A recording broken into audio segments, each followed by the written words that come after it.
What it do, beloved? It's your boy. Back at it again. You already know.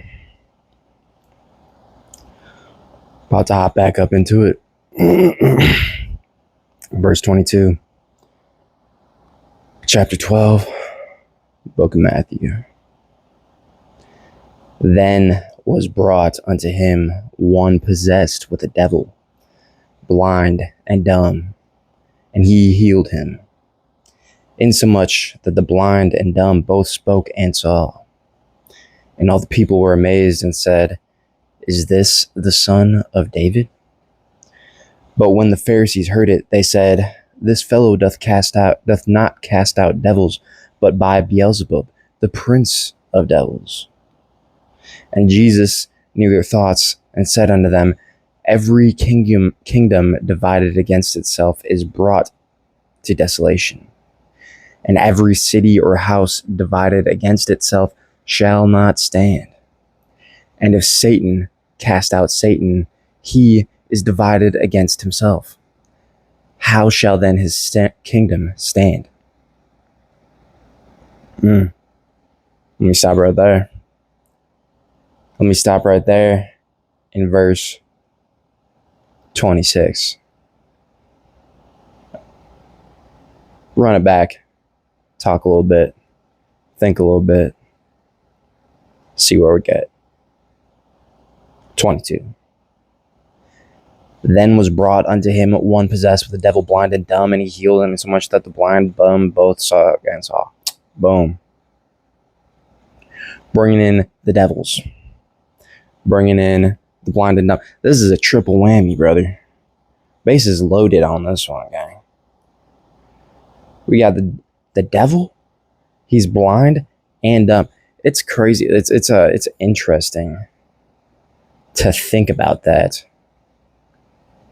and what that would entail, what that would be like. What would that look like coming up to you? You know what I'm saying? He's blind and he's dumb. So he's blind, he can't see anything, right?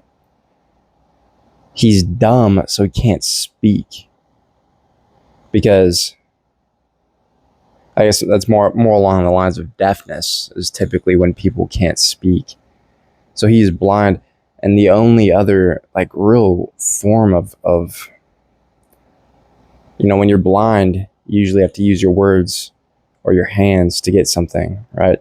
Use your words, typically ask someone to write you down something, to bring you something, right? But you can't even speak, so you've pretty much lost both major ways to interact with the world. The last being your hands, I guess. Physical touch, right? So there's that, right? He's basically just unable to do anything. But then he also has a devil. Now, as the devil, it's just interesting to think back then of what they considered having a devil to be, right? I mean, I believe it was being possessed by a devil, but in this instance, it's interesting. I think it's was he just retarded? I don't know. I mean, I believe he had a devil, but it's just there's so much going on there that's what is going on? You know what I'm saying? Just an interesting thing to think about. What was he doing? How'd they know he had a devil if he can't talk? Was he just tweaking, spurging out, I don't know. It's interesting. Was he just messing stuff up? He couldn't talk, he was blind. Was he actually just super smart? Did the devil take him over to where he couldn't talk, he couldn't see, but he was just going around silently and just doing devious things, right? And then he would just stand there, not say anything, and look through you because he's blind, basically, and has no sight. I don't know, bro. Because if you really think about it, you could think about it on the one side where is he just retarded, right? But on the other side, on the other hand, a blind person that doesn't speak, that's going around like murdering people or something, or whatever, like you can't predict his next move because you can't see, right? Like he's not like what is it called, signaling or whatever, flagging his next move with his like eyes or anything. He's just like a stoic, unblinking, unspeaking demon, right? So in that case, was he like chained up, right? Did they bring him to him chained up and like under arrest, right, type of thing? And he's like such a devious, such a issue that they have, that they're like, bro, if we everything we hear about Jesus is true, bro, we gotta at least try, because this guy, and when you're possessed by devils, or there's like stories of being possessed by devils where they have great strength and stuff like that, right? So it's like maybe he just keeps breaking out, keeps doing these horrendous things, right? And then finally it's like he's such a plague that if they can't get him fixed, like they're gonna have to just kill him, or maybe they've tried to kill him and he just can't die or something like that. I don't know, dude. I don't know, but that's an interesting thought, right? 23, and all the people were amazed and said, "Is this the son of David?" Okay, yeah. So, and he said, and back in 22, and he healed them, insomuch that the blind and dumb both spoke and saw. So it's like after that, like after he spoke and saw, it's like, oh well, what'd he say, right? Did he have any recollection of doing anything when possessed by the devil? Was he intelligent? I don't know, bro. That's an interesting. I mean, it doesn't really matter, right? It's not like it's a huge, whatever. This is proof of Jesus being who he says he is, but it's also just interesting to think about, right? But yeah, 23. And all the people were amazed and said, "Is this the son of David?" Right? Obviously the Jews, because only the Jews would be like, "Yo, is this the son of David? Line of Judah? The bloodline of the kings," right? 24. But when the Pharisees heard it, they said, "This fellow doth cast out devils." Then I messed it up again. "This fellow doth not cast out devils, but by Beelzebub, the prince of the devils," right? So even when, bro, it doesn't stop, bro. Genuinely. And guess what, bro? Pharisees are a great way to check yourself, because it doesn't stop. Even when they see the craziest miracle ever, they have to short sell it. They have to bring it down. And I know there's definitely times, I've been trying to work on my faith and my trust in God, and just having blind and complete and total faith and trust in God, right? And I'll be like, I'll see something happen, right?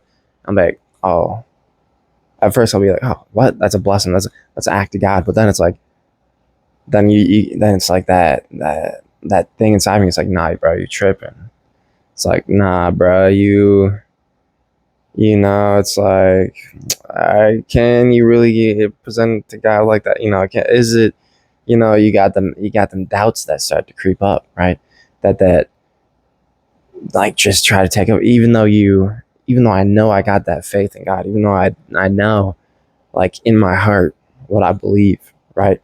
I still got them doubts, them thoughts at the back of my head that like eat away at that, right?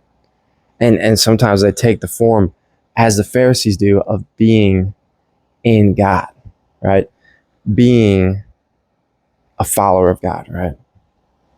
And taking my beliefs and turning them against themselves, right? And it's very difficult, right? And yeah, that's something I've been struggling with a little bit lately, right? And we can talk all that trash about the Pharisees, right? And hey, bro, maybe it's deserved, but if you only If you can't empathize with the ops, you're doomed to become them. You know what I'm saying? If you can't see where the enemy's coming from, you're going to get bodied by the attack. You know what I'm saying? You know what I'm saying? It's just how it is, I think. I don't know.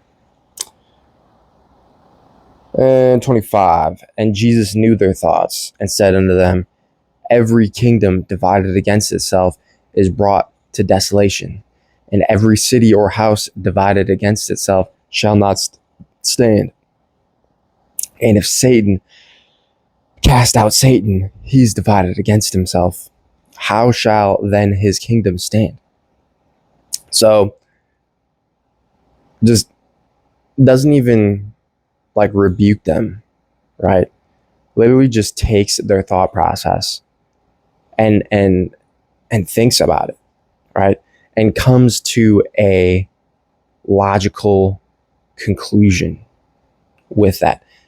Isn't talking about feeling, isn't talking about faith, isn't talking about some of these harder to grasp concepts, right? Is taking very logical, very earthly thought processes, right? And going along them and being like, all right, so logically, where does this thought process lead, right? Just laying it out, right? Very simply. And this is something that when you do this, a lot of people, like in an argument, in a debate, in a conversation, right? There will be times where, you know, I'm talking to someone and honestly, it's like, I enjoy talking to someone to learn their thought processes, right? And to hear them and then, you know, expound on those thoughts that they come up with, right? But for some reason, when this isn't even attacking, right? This isn't even really rude, right? At all. They said this. So he said, okay, so if this, then what about this? He's just asking a question. And people, when you think objectively and think from a non-biased point of view and just a straightforward, logical, just grasping a concept, people that don't do that get offended seemingly, or people with an agenda, right, of in their thought process, right, will just immediately take offense to that. And it's really annoying because I think this is a really good way to like keep everyone in check with themselves. You know what I'm saying? And just like asking questions. So if this, then this, right? Or if this, then that. Like what? You know, it doesn't seem like it's very very accusatory or very confrontational form of conversation. But seemingly every time you do this right here with someone, and not everyone, right?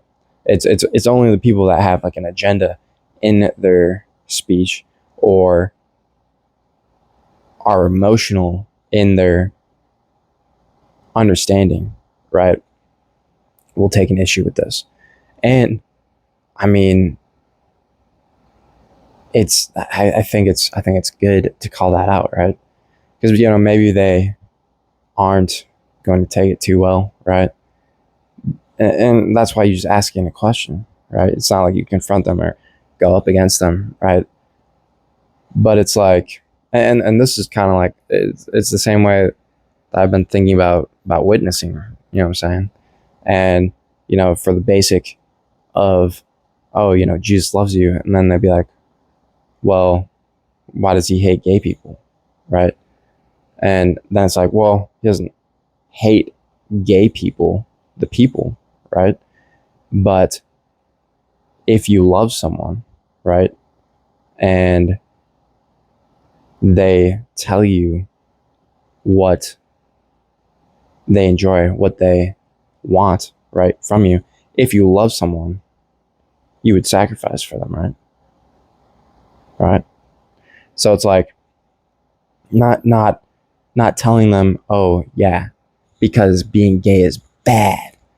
It's like, well, no, I mean, if you love someone, right, you would do anything for them, right? If you truly love someone as a father, right? If you truly love your father who you've seen sacrifice so much for you and do everything he can to show you that he loves you, and you truly do love him, you're willing to meet him on conditions. You know, right? You know what I'm saying, right? Like he has these conditions of love, and how he says like he like if your significant other says like, oh, this is my love language or whatever, right? If you really love that person, you're going to try and do your best to accommodate that, right? Like it's just and just breaking things down in simple and logical terms of like relationships and, you know, power dynamics, right? In this situation in the Bible, right? I don't know. It's a good way. This is a really good guide, I think, in witnessing to people, right? Not coming at them and judging them, right? Because that's not what we're here to do, right? Like, if we are to go around and judge people on the law of God and like it's like I'm gonna get struck down by light. I'm gonna get turned to dust before I even get to the first person. You know what I'm saying? Because it's like, who am I to, like, bro? Who am I? You know what I'm saying? To judge the next person.